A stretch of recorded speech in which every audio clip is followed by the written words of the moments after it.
ያፌት የመጨረሻውና 11ኛው ሰዓት ላይ የደረሰ ይመስላል። የያፌት ውርደት በጣም እየተደጋገመበት ይገኛል። በአሁኑ ሳምንት ላይ በጣም በብዛት ኪሳራዎችና ተደጋጋሚ ውርደቶችን እያስተናገደ ይገኛል ማለት ነው። ያፌት በአሁኑ ሰዓት ላይ ሴቶችን ካጎራቸው አንዷ ተነስታ ያፌት መሆኑን አይታለች። ግን ሚስጥር ሳትናገር ህይወቷን አሳልፏታል ማለት ነው።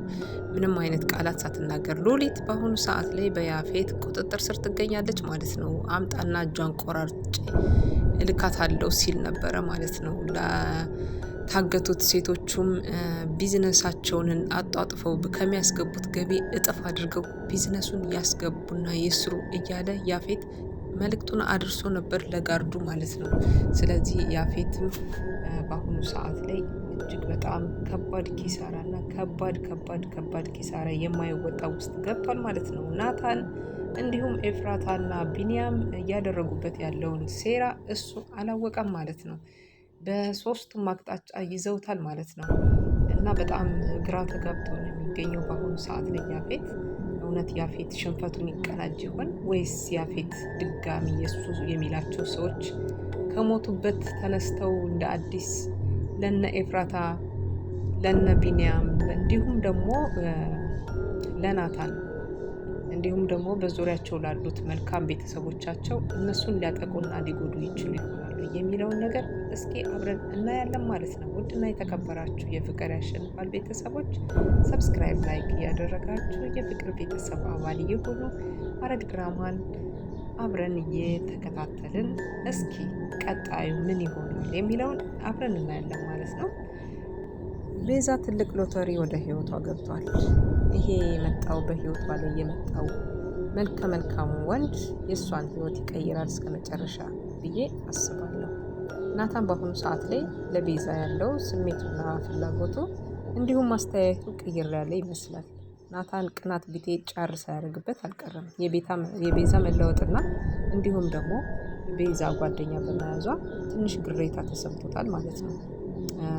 አሁን ላይ የቤዛ ጓደኛ እየተመላለሰ ቤዛን ይጠይቃል።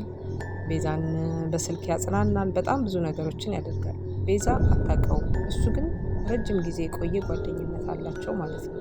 ቤዛ በአሁኑ ሰዓት ላይ ምን እየተሰማት እንደሆነ ባታውቅም እሱ ግን ጥልቅ የሆነ ፍቅርና ስሜት አለው። እንዲሁም ቤተሰቦቹ ደግሞ ከናታን ድርጅት ጋራ የተያያዘ ችግርና ኬዝ ያለባቸው እንዲሁም ደግሞ በሙስና የተጨማለቁ ሳይሆኑ እንደማይቀሩ ያሳያል ማለት ነው። ምክንያቱም እጃቸው ከያፌት ጋራ የተነካካ ይመስላል የሱ ቤተሰቦች ማለት ነው። ችግር ያለባቸው ይመስላል። የቤዛ ጓደኛ አሁን የመጣው አዲሱ ጓደኛ የሱ ቤተሰቦች በጣም ከባድ ችግር ያለባቸው እንደ ያፌት እጃቸው ረጅም የሚመስል ነገር ይታይባታል እናትየዋ ማለት ነው። አባትየው በህይወት እንደሌለና እሱም አባቱ ከሞተ በኋላ የራሱን መኖሪያ ቤቱን የሚተኛባት ክፍሉን ከፍቶት ወደ ውስጥ እነሱ ገብተው እንደማያውቁ።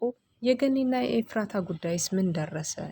ገኒና ኤፍራታ በአሁኑ ሰዓት ላይ እየተገናኙ አይደለም። ገኒ ልጇን ለማየት ብላ ጉሊት ጀምራለች። ጉሊት የጀመረችውም ኤፍራታ ልጇን ስትወጣ ስትገባ አጋጣሚውን ተጠቅማ ለማየት አስባ እዛች ቁጭ ብላ ትውላለች ማለት ነው። እና በጣም የእናትና የልጅ ነገር በጣም ያሳስባል ማለት ነው።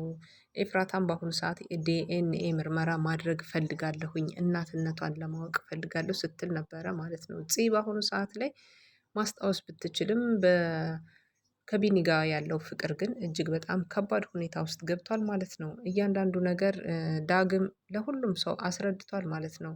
ለእናቱም ነግሯታል። እንዲሁም ቢኒያም ብቻ ነው ያልሰማ ዳግም ምን እንደሰራ ዳግም የሰራውን ነገር ለገነትም ለእናቱ ነግሯታል። እንዲሁም ደግሞ ለጽዮን ነግሯታል።